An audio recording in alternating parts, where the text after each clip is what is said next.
5절 같이 읽어보실까요? 요한은 물로 세례를 베풀었으나 너희는 몇 날이 못되어 성령으로 세례를 받으리라 하셨느니라. 4절에서 예수님이 뭐라고 말씀하셨죠? 예루살렘을 떠나지 말아라. 그리고 내게서 들었듯이 아버지께서 약속하셨던 그 또 다른 보혜사를 기다려라. 그렇게 말씀을 하셨어요. 그러니까 또 다른 보혜사를 기다리고 있어라 하는 이 말은 곧 당신이 떠나시겠다 하는 말을 좀 완곡하게 하신 것입니다. 그러면서 5절에서 요한은 물로 세례를 베풀었다. 그렇지만 너희는 몇 날이 못되어 성령으로 세례를 받을 것이다. 이 말씀은 그 다음에 있는 예수님의 승천 기록과 비교해 볼 때 몇 날이 못되어 라는 말은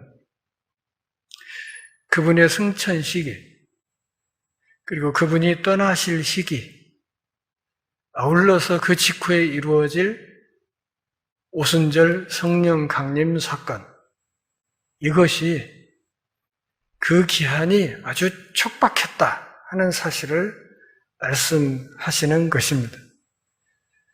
이 일을 너희들이 너무 오래 기다리지는 않을 것이다. 몇 날이 지나지 못해서 아버지께서 약속하신 그 새로운 보혜사가 오실 텐데 그 새로운 보혜사는 성령이시고 그 성령께서 너희에게 세례를 주실 것이다. 이렇게 말씀을 하신 것입니다. 예수님은 5절에서 성령으로 또 다른 보혜사로 오실 성령께서 주시는 세례와 세례자 요한이 베풀었던 물 세례를 명확하게 비교하고 있습니다. 요한은 물로 세례를 베풀었다. 그런데 누가복음 3장 16절을 보면 세례 요한이 베풀었던 이 세례는 회개의 세례였다 하는 것을 알 수 있습니다. 다시 말하면 죄에서 돌아서서 이 땅에 오시는 메시아를 맞이할 마음의 준비를 하는 것, 그것을 지금 예수님은 요한의 물세례 이렇게 이야기를 하신 것입니다. 예수님을 영접하고 예수님을 맞이하려고 할 때 그 마음이 그 거룩한 왕을 모셔드리기에 합당하도록 그분을 모셔드릴 준비를 하도록 회개하도록 돕는 그런 세례였다. 그런 말입니다. 오늘 5절 하반절에 주님의 말씀처럼 2장에 가면 이제 본격적으로 오순절 성령 강림이 이루어지고 그리고 그 오순절 성령 강림으로 인해서 아주 뚜렷하게 나타나는 한 가지 변화가 있는데 거기 모였던 모든 제자들이 행동이 변한 거예요. 행동이. 그러니까 이 오순절 성령 강림이 있기 전까지 제자들의 모습은 한번 여러분 상상을 해보세요. 불과 얼마 전에 예루살렘에서 무슨 일이 일어났습니까? 예수님을 십자가에 못 박아서 그렇게 처참하게 공개 처형을 했던 그런 일이 있었던 그곳이에요. 근데 거기를 떠나지 말라고 하셨거든요. 그 참혹한 반역과 그 참혹한 죽음의 땅에서 제자들이 어땠습니까? 특히 남자 제자들 어땠어요? 다 도망가버려요. 다. 그냥 다 도망가요. 심지어는 베드로조차도 주는 그리스도시요 살아계신 하나님의 아들입니다. 이렇게 위대한 고백을 했던 사도 베드로조차도 예수님의 면전에서 3번이나 나 그 사람 모른다고 그렇게 주님을 노골적으로 배신한 일이 있었어요. 그러지 않습니까? 그런데요, 그 예수님을 따랐던 제자들, 특히 12명의 제자들 중에서 그래도 베드로는 용기가 있었던 사람이에요. 어떤 점에서? 예수님이 잡혀간 대제사장의 뜰까지 따라갔거든요. 살금살금 따라가요. 나머지는 아예 36개 주랭랑을 이미 다 놓았고 베드로는 그래도 그 뒤를 쫄쫄쫄쫄 따라가서 예수님이 대제사장 앞에서 신문 받는 그 추운 밤에 거기에 불쬐면서 가만히 동정을 엿보고 앉아 있었단 말이에요. 그러니까 남자 제자들 중에서는 그래도 강단이 있고 용기가 있다고 생각했던 이 베드로조차도 그 대제사장의 하녀 앞에서 그 사람 모른다고. 에이, 맞는데 아니란 게 이러니까 옆에 있던 사람들 저 녀석 갈릴리 사투리 쓰네? 맞구만. 내가 저 사람하고 뭔 관계가 있으면 내가 벼락맞아 죽어도 좋다고 이렇게 해서 저주하면서 예수님을 배신했어요. 이게 심각한 거 아닙니까? 얼마나 심각한 사건이에요. 그런데 부활한 뒤에 예수님이 갈릴리 바닷가까지 다시 찾아가셔가지고 그것도 미리 십자가 지기 전에 예언하셨던 거죠. 내가 다시 일어난 뒤에 내가 갈릴리에서 너희를 만날 거라고 약속하셨던 대로 갈릴리 바닷가 어부의 삶으로 돌아가 있었던 베드로 앞에 나타나서 생선 구워놓고 함께 조반을 먹으면서 함께 밥을 먹고 생선을 드셨다는 것은 육신으로 부활했다는 것이거든요. 영은 뭐 식사를 못하니까요. 그러면서 물어봅니다. 베드로, 너 나를 사랑하냐? 대답을 못하지. 내 양을 먹여라. 너 정말 나를 사랑하냐? 내 양을 쳐라. 네가 정말 나를 사랑하냐? 이렇게 3번이나 물으니까 베드로가 뭐라고 얘기해요? 주님, 당신이 아시지 않습니까? 제 마음 당신이 아시지 않습니까? 응? 제가 당신을 얼마나 사랑했는지, 당신이 나를 얼마나 사랑하셨는지, 그 사랑을 따라서 내가 지난 3년간 어떻게 당신 뒤를 따랐는지, 그럼에도 불구하고 당신 말씀대로 다 굴기 전에 3번 당신을 어떻게 부인하고 배신했는지, 그 일을 내가 얼마나 슬퍼하고 있는지, 그것을 얼마나 부끄러워하는지, 그럼에도 지금 이 바닷가로 나를 다시 찾아오신 당신을 내가 얼마나 사랑하고 있는지 주께서 아시지 않습니까? 주님이 내 마음 아시지 않습니까?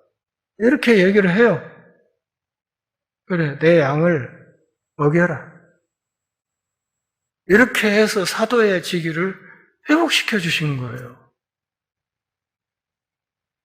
그랬다고 해서 당장 베드로가 나서서 막 이렇게 했냐? 아니에요. 그래서 40일간 부활한 주님이 하나님 나라에 대해서 계속 가르치시고 사도행전 2장에 오순절 강림이 있은 바로 그 직후에 베드로가 그렇게 담대하게 그 반역의 땅 예루살렘에서 예수님이 주님이시다. 그분이 구주이시다. 너희들이 십자가에 못 박아 죽였던 그분이 주님이셨다. 메시아였다. 이렇게 설교를 해요. 베드로의 설교를 듣고 하루에 3,000명, 5,000명씩 믿는 자가 늘었다고 성경이 기록하고 있지 않습니까? 여러분, 여기 3,000명이라는 얘기는 유대인 남자만 얘기를 하는 거니까 곱하기 3, 4를 해야 돼요. 설교 한 번 듣고 한 번에 10,000명 이상이 회심하고 돌아왔다. 이거 보통 일이 아니죠. 보통 일이야. 요즘 세상에서도 10,000명 넘으면 엄청난 대형 교회지 않습니까? 그러죠? 그런데 베드로가 했던 설교 한 번 딱 듣고 그냥 그 수많은 사람들이 자신의 죄를 회개하고 성령의 감동을 받으면서 주님의 제자가 되기로 무릎 꿇고 엎드리는 이런 일이 일어났단 말이에요.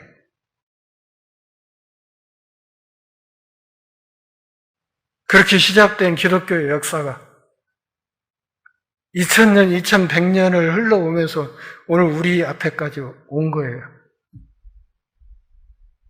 그 위대한 기독교가 오늘 우리 대에 와서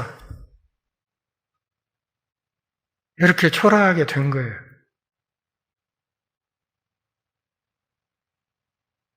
부끄럽지 않습니까? 그러니까 너희들이 몇 날이 못 되어서 성령 세례를 받을 것이다. 이렇게 이야기를 했을 때 그렇다면 그 성령 세례를 받게 되면 무슨 일이 일어나는가? 그것을 사도행전 2장과 연결해서 이해를 해보면 가장 중요한 변화가 뭐라?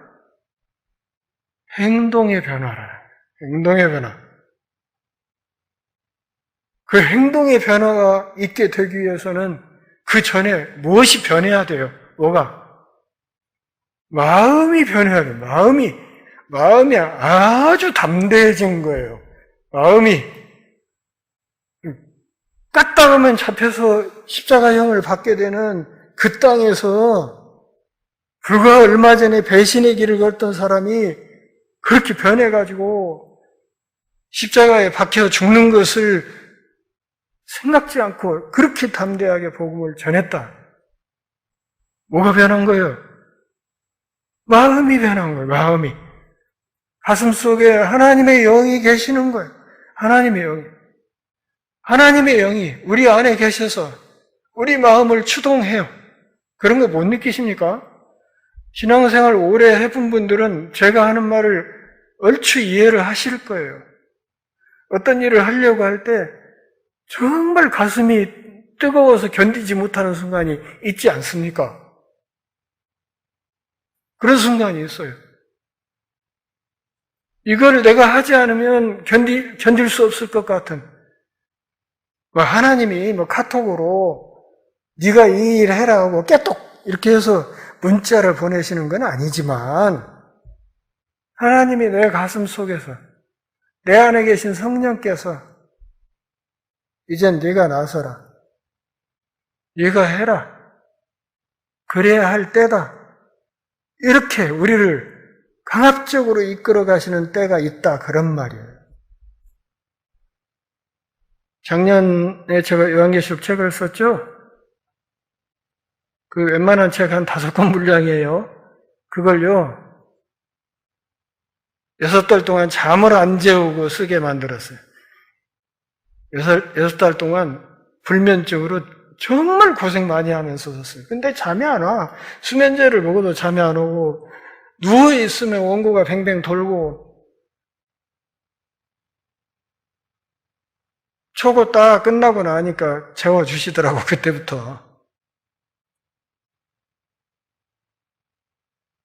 이번에 어떤 일을 제가 나서서 좀 하고 있는데, 그 일도 마찬가지예요. 내 안에 계신 성령께서 이제 네가 해야 된다. 그렇게 몰아가시는 순간이 있다 이 말이죠. 그러니까 성령 세례를 받는다는 것은 무슨 뜻인가 하면 뭐가 변한다? 마음이 변하고 그 마음을 따라서 무엇이? 행동이 변하는. 행동이 변하게 되면 무슨 변화가 생겨요? 이 겁이 없어지는 거예요. 이제 이때부터는 겁이 없어요. 겁이. 지금 제 나이에 이 정도 한 30년 넘게 목회 사역하고 이 정도 레벨에 있는 사람이 제가 뭘 겁내겠습니까? 무엇을? 근데 딱 한 가지 겁내는 게 있어요. 위에 계신 분에게 꿀밤 맞는 것은 진짜 두려워요. 그건 싫어. 그건 무서워요. 그건 정말 무섭거든요. 두렵고. 근데 그거 외에는 사실 겁나는 건 없어요. 천하 없는 사람이 와서 내 앞에서 뭐라고 해도 아닌 건 아닌 거니까요. 그러니까 성령 세례로 인해서 생기는 변화가 있는데 그게 뭐야? 마음이 변하고 행동이 변하면서 담대해지는 거예요. 이게 참 회심의 증거라 이렇게 생각하셔도 좋습니다. 그것이 참 회심의 증거. 내 안에 계신 성령께서 확실하게 활동하시는 것이 느껴지는 거예요. 제가 성령 충만을 어떻게 설명을 했었나요, 전에? 제 강의 들으신 분들은 혹시 기억하실지 모르겠는데, 성령 충만을 어떻게 설명을 했어요, 제가? 성령 충만. 저 사람 성령 충만하다. 그런 얘기 많이 하잖아요. 성령 충만하다. 제가 성령 충만을 어떻게 설명했나요? 잊어먹으셨나? 그러니까 꼭 중간고사, 기말고사를 봐야 된다니까. 성령 충만이라는 것은 내 몸이 무슨 호로병처럼 생겨가지고 성령이 무슨 액체처럼 내 발끝에서부터 머리 끝까지 이렇게 해서 그때 수위가 바닥까지 내려갔다가 올라왔다가 해서 머리 끝까지 차면 충만하고 좀 내려가면 빠지고 이런 게 아니고 이런 개념이 아니고 성령 충만이라는 것은 따라서 하세요. 성령의 사역의 충만. 그게 성령 충만이에요. 그러니까 사역이라는 말을 바꾸면 신학적으로 또 역사라는 말로 또 쓰죠. 하나님의 역사요, 이건. 그런 말 많이 하잖아요. 역사나 사역이나 영어로는 work, 일하신다. 성령께서 내 안에서 마음껏 일하실 수 있는 상태. 이것을 우리가 뭐라? 그걸 성령 충만이라고 한다. 그 말이죠. 그러면 성령이 거룩한 영이고 깨끗하신 영이기 때문에 성령 충만하려면 내가 어때야겠어요? 에? 그 거룩한 영이 거하시기에 합당하게 마음껏 쓰임받을 태세가 돼 있어야 되지 않겠냐 그 말이에요. 그러죠? 그래서 내 안에 계신 성령께서 정말 활달하게 나라는 이 몸뚱이를 통해서 활달하게 활동하고 일하실 수 있는 상태, 최상의 상태, 그걸 뭐라? 성령 충만이라고 한다. 그 말입니다. 그러지 무슨 성경 조금 더 많이 읽고 기도 좀 빡세게 하고 기도원에 가서 뭐 좀 하고 소나무 몇 개 뽑고 하면 차 올라가고 충만했다가 좀 예배 몇 번 빼먹고 어쩌면 또 쭉 내려갔다가 그런 게 아니란 말이에요. 성령 충만이라는 것은 성령의 사역의 충만이라. 성령의 활동의 충만. 그러니까 내 안에 계신 성령께서 내 안에서 활발하게 활동하시는 어떤 상태. 마음껏 나를 쓰실 수 있고 마음껏 나를 부르실 수 있는 상태. 그때가 성령 충만이라 그런 말이에요. 그러니까 오순절 성령 강림을 통해서 성령 세례를 받은 베드로 이하 모든 초대교회 신자들이 신자들이 뭐 한 거예요? 성령 충만 상태가 된 거예요.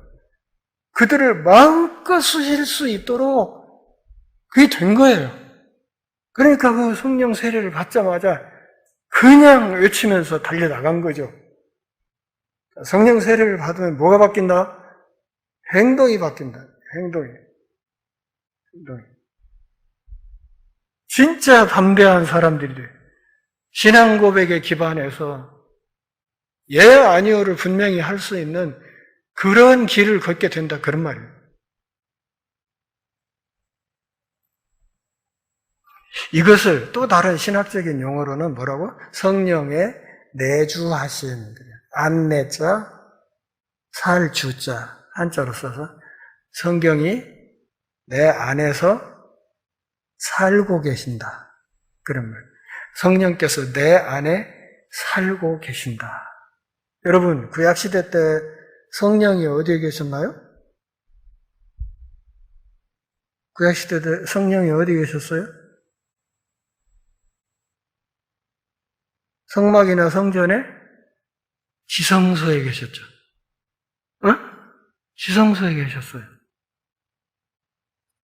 성령이 계시기 때문에 거기가 성막이고 성전이고 그랬던 거예요. 오늘날 예수 믿는 사람들을 성전이라고 하잖아요. 고린도전서에서. 그렇죠? 왜 그래요? 성령이 신앙 고백을 통해서 예수님을 나의 구주로 그리고 주로, 여러분 제가 주보에도 구주와 주라는 말을 구별해서 일면에서 썼는데 그 개념 정확히 알고 계셔야 돼요. 구주라는 것은 내가 예수 믿기 전 상태에서 예수 믿는 상태로 넘어오는 과정에 나를 건져주신 주님이란 뜻이고, 그렇게 해서 건짐을 받은 이후에는 그분을 누구로? 주로 모시고 살아가야 된다. 그분의 종으로 살아야 된다 하는 뜻이 신학적으로 명확하게 갈려요. 그러니까 구주라는 말은 내가 세상 백성에서 하나님의 백성으로 신분이 변했다는 뜻이고, 그러니까 하늘나라의 출생신고가 된 것이고, 이것을 또 다른 신학 용어로는 중생, 거듭났다 이렇게 얘기를 하거든요. 거듭남의 과정에서 구주 개념이 되는 것이고, 일단 거듭난 뒤에는 하늘 백성으로 살아가는 과정에서 나의 주인이 계시다. 그래서 그분을 우리가 뭐라고? 주님 이렇게 부르는 거죠. 주님. 주님이라는 이 말의 뜻에는 나는 당신의 종입니다. 이런 고백이 깔려 있는 거예요. 종이 지 맘대로요? 그럼 뭐 벗어요? 종은 주인이 하라는 대로 하는 거예요. 네? 주인이 세워주는 자리에 가 서 있는 것이고, 시키는 일을 해야 되는 것이고, 아무리 하고 싶은 일이 있어도 주인이 너 그거 하면 안 돼 그러면 안 하는 거예요. 제가 설교 때도 고우 스톱 얘기를 여러 번 했어요. 주님이 가라 하면 가는 거고 멈춰 하면 멈추는 거예요. 그게 예수 그리스도를 주로 받드는 사람들이 종으로서 살아가는 자세예요. 그리고 우리에게 맡겨주신 일과 관련해서는 우리는 주인 되신 그분의 청지기라 이렇게 얘기를 하는 거예요. 청지기. 여러분 가슴에 손 한번 얹어봐요. 손 한번 얹어보세요. 이 몸뚱이. 제가 늘 건강관리 잘하라고 말씀드리는 이유가 뭐냐면, 이 몸뚱이에 대해서도 내가 청지기로서 관리 책임을 잘 감당해야 되는 거예요. 이게 왜? 요게 문제가 생기면 주인 대신 그분의 뜻을 받들기가 정말 힘들어져요. 안 그래요? 아무리 잘하고 싶고 헌신하고 싶어도 아픈데 어떻게 해? 못하지. 그러죠? 병원 침대에 누워있으면 뭘 어떻게 해요? 아무 짓도 못하는 거죠. 그래서 이 몸뚱이도 주님 것이다. 그리고 이 몸을 나한테 관리 잘하라고 맡겨주신 것이다. 이 땅에 머무는 동안. 그러면 이 몸을 관리하는 청지기 직임도 잘 감당해야 되는 거예요. 그래도 어쩌다 아프는 건 어쩔 수 없죠. 그래도 내가 뭔가를 잘못하고 몸을 관리를 잘못해가지고 아프는 것은 그건 청지기직임을 잘 감당하지 못한 것이죠. 그러니까 성령 세례를 받는다는 것은, 다시 정리할게요. 성령 세례를 받는다는 것은 50배 난다? 아, 변해. 왜 변해? 내 안에 그분의 영이 사셔요. 하나님의 영이 계셔. 자, 그러면 내 안에 그분이 계셔요. 계셔요? 근데 제가 복음을 전하다가 가령 사도 바울처럼 깜빵에 들어갔어요. 그러면 깜빵에 들어가는 그 순간에 내 몸뚱이만 들어가고 내 안에 계신 그분은 쏙 빠져나가나요? 그건 아니에요. 그건 아니에요. 응? 내 거기 들어가도 그분이 내 안에 여전히 계시는 거예요.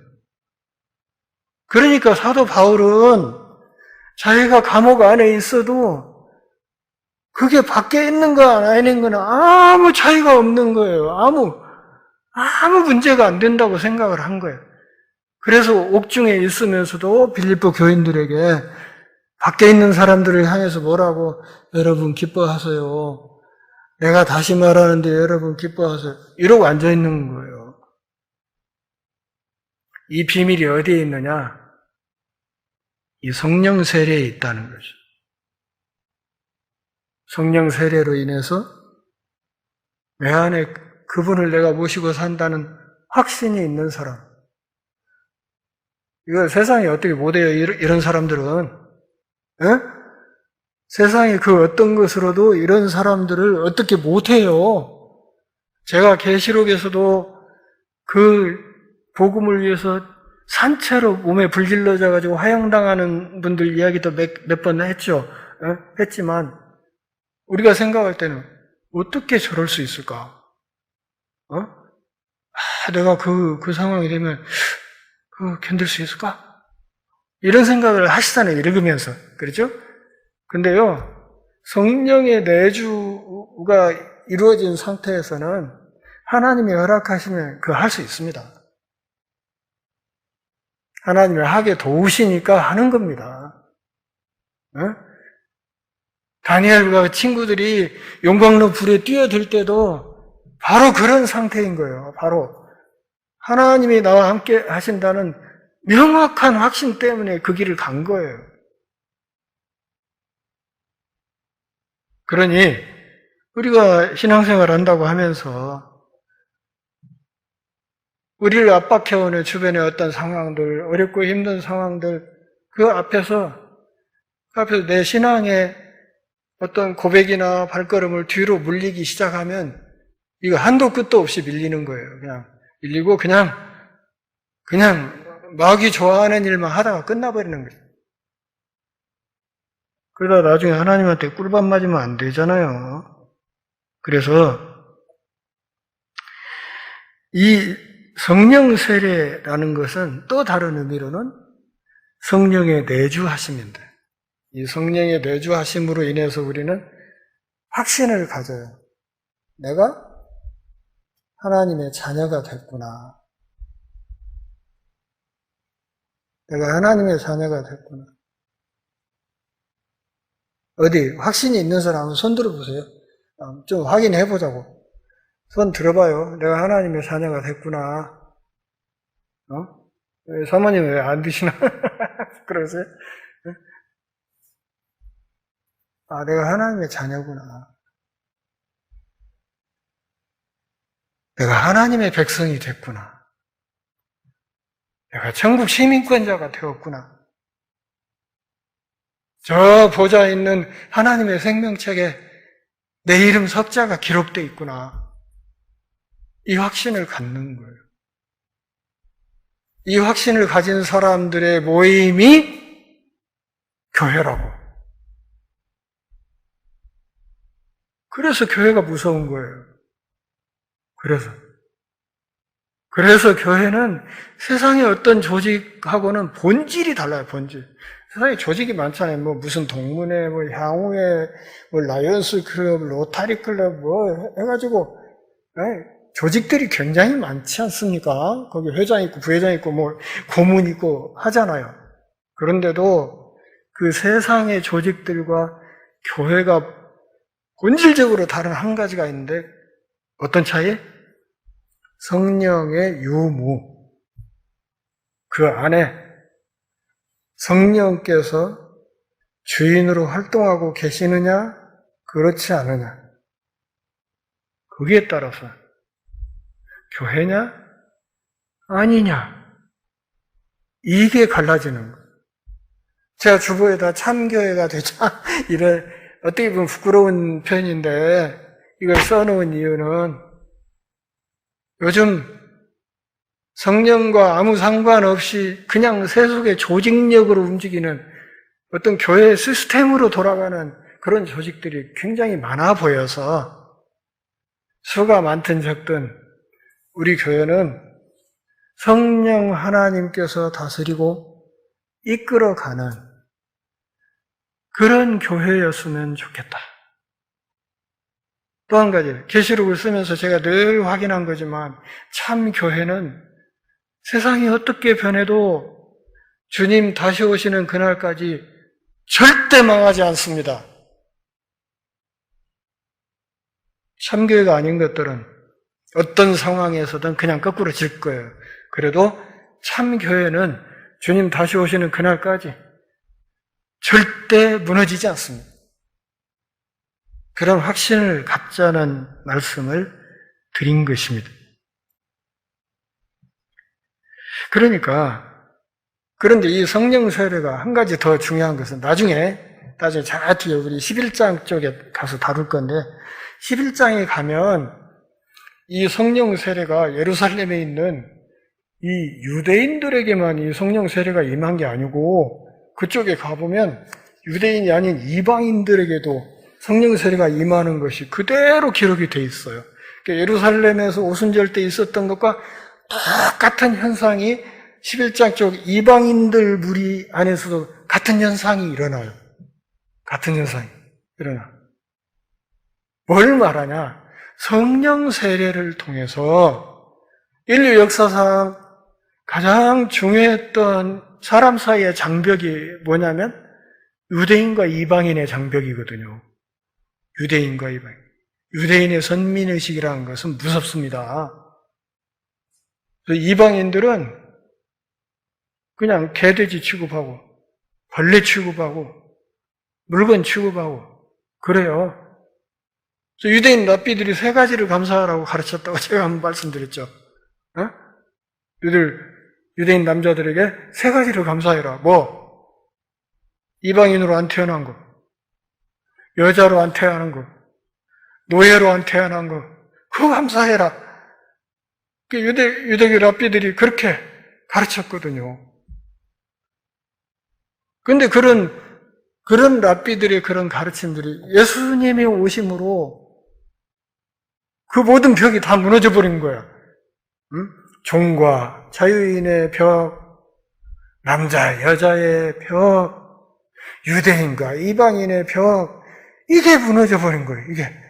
이것을 지금 사도행전이 기록하고 있는 거예요. 그러니까 사도행전 앞부분에 오순절 성령 강림 사건에서는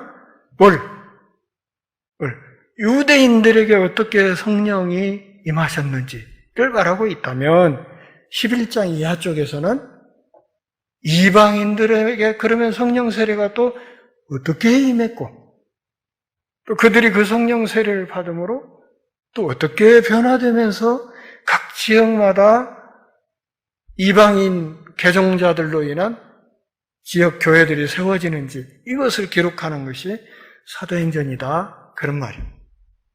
그렇다면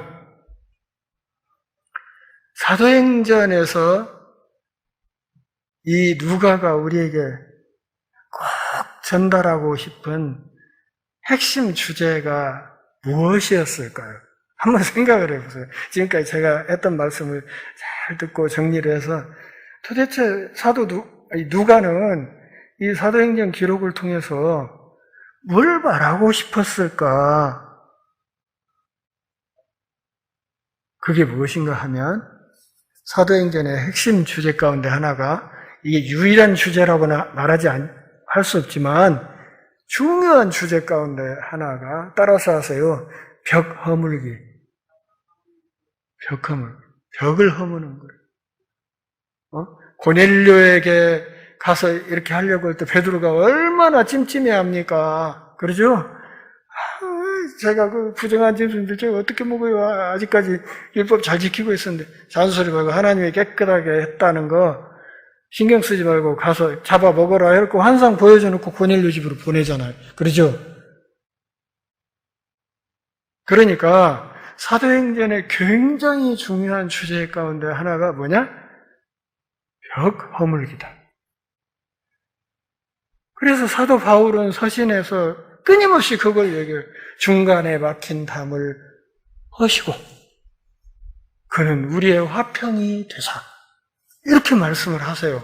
그러니까 예수 그리스도의 복음이 지향하는 가장 중요한 것이 뭐예요? 벽을 허물고 화평하게 하나가 되는 거예요. 하나가 되는 거예요.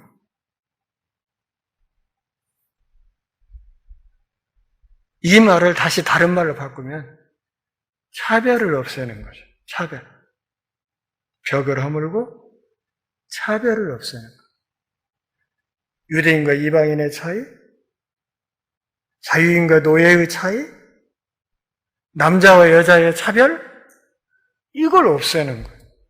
이게 사도행전 처음부터 끝까지 도도하게 흐르는 기록이고 이 역사적인 기록을 바탕으로 특히 사도행전 후반부는 어떤 사도의 활동을 주로 기록하고 있습니까? 사도 바울의 활동을 계속 기록하고 있잖아요. 그런 점에서 또 사도 바울이 서신서를 많이 썼지 않습니까? 그러니까 바울 서신의 핵심적인 바탕이 사실은 사도행전 후반부 쪽에 다 있는 거예요. 다. 거기에 다 깔려 있어요. 그런데 누가가 말하고 있는 이 사도행전 전체의 굉장히 중요한 주제 가운데 하나가 뭐냐면 벽을 허물고 차별을 없애는 거였다.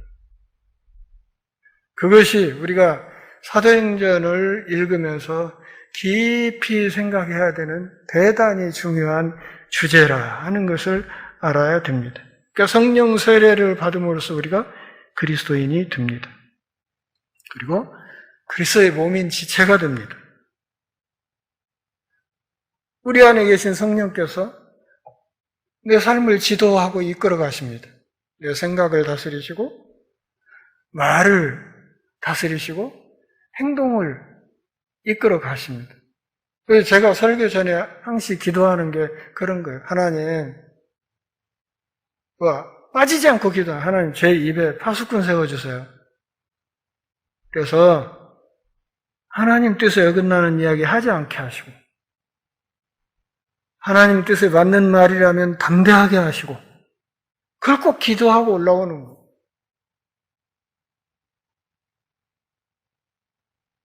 그리고 이 말씀으로 그 말씀이 정말 하나님의 뜻이라면 그 말씀을 들은 성도들이 변화되게 해주세요. 성도들의 심령이 그 말씀으로 배부르게 해주세요. 제가 30년 동안 한결같이 기도해온 게 그거예요. 그런 마음으로 설교를 준비하고 원고를 쓰고 설교를 한 거예요.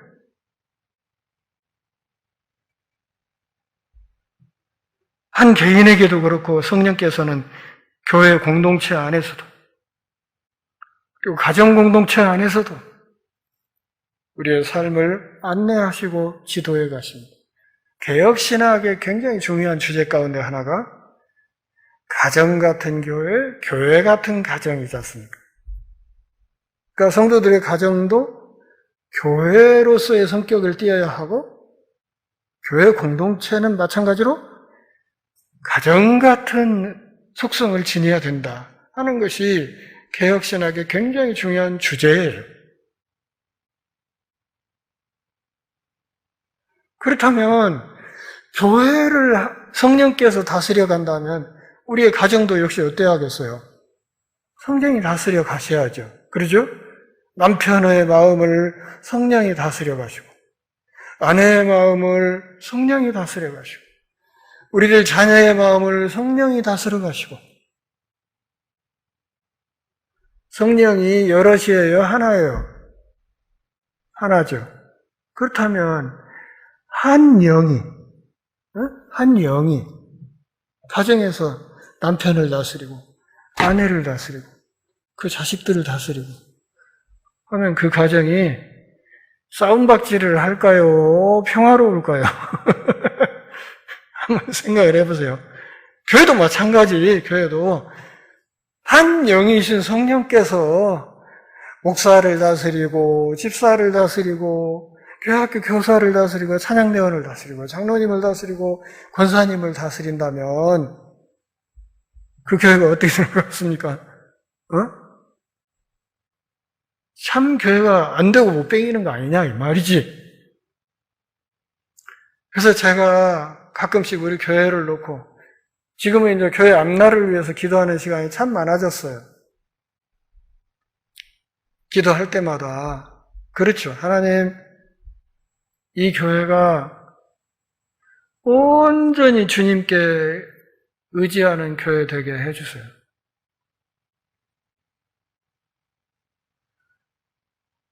주님이 손 떼더라도 조직이 있고 시스템이 있어서 의식닥닥하게 굴러가는 그런 조직이 아니라 주님이 손 떼는 그 순간 바로 망하는 모임이 되게 해주세요.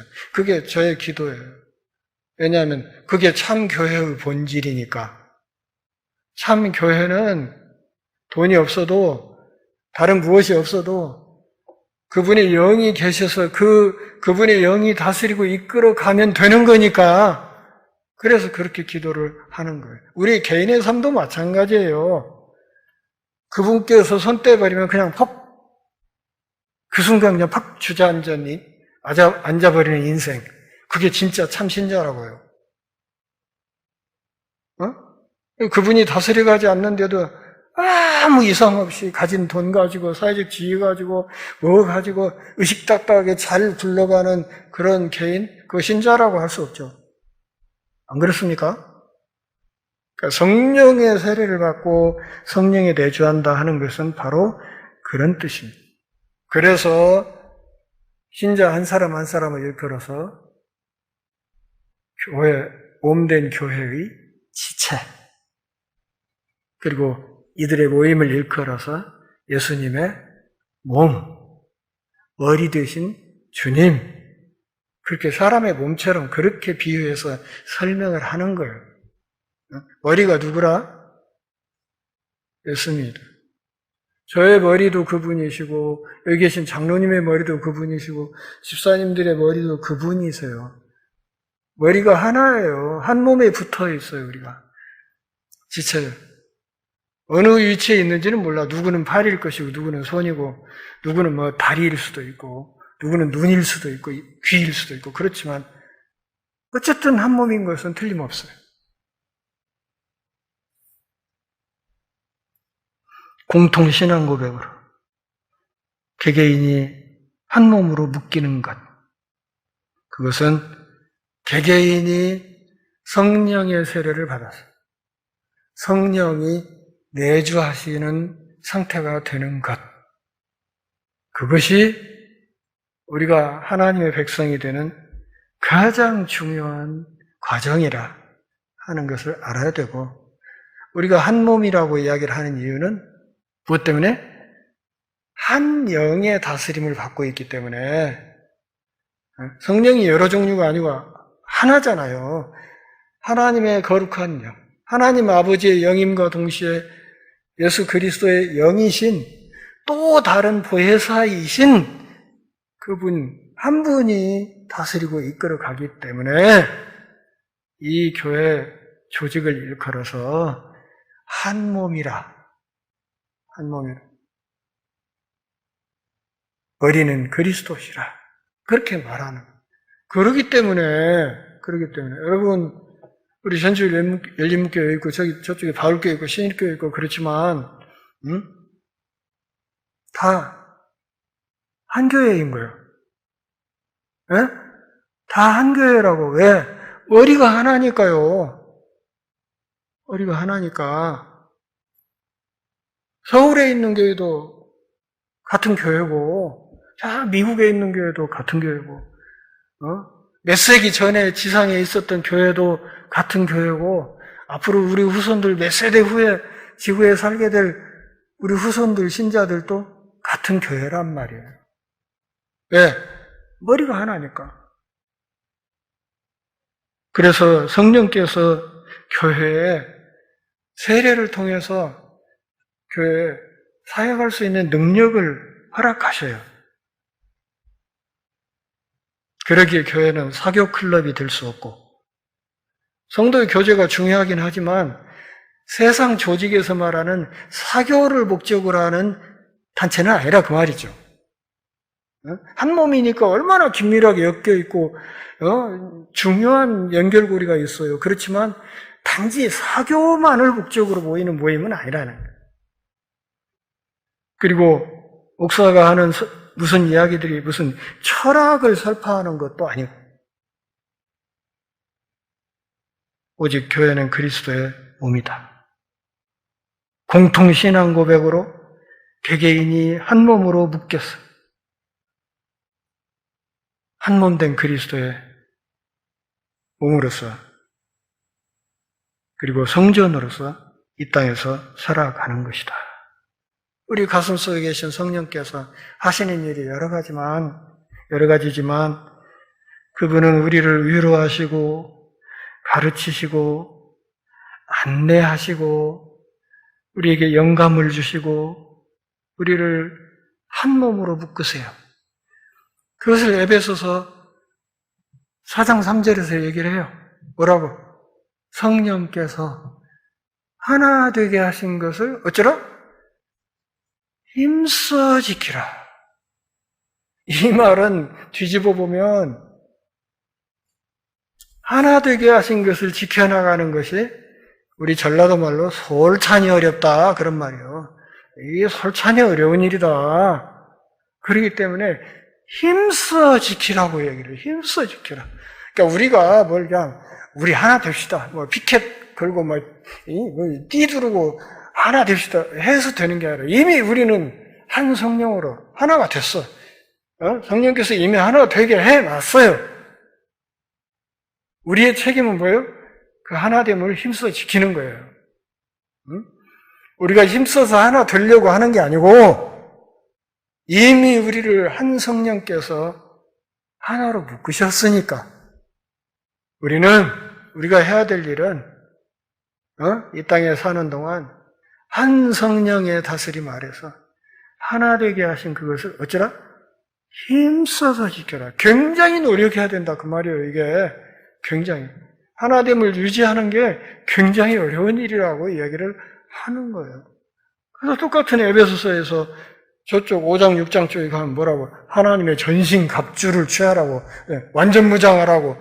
안 그러면 이 싸움 못 한다고 하지 않습니까?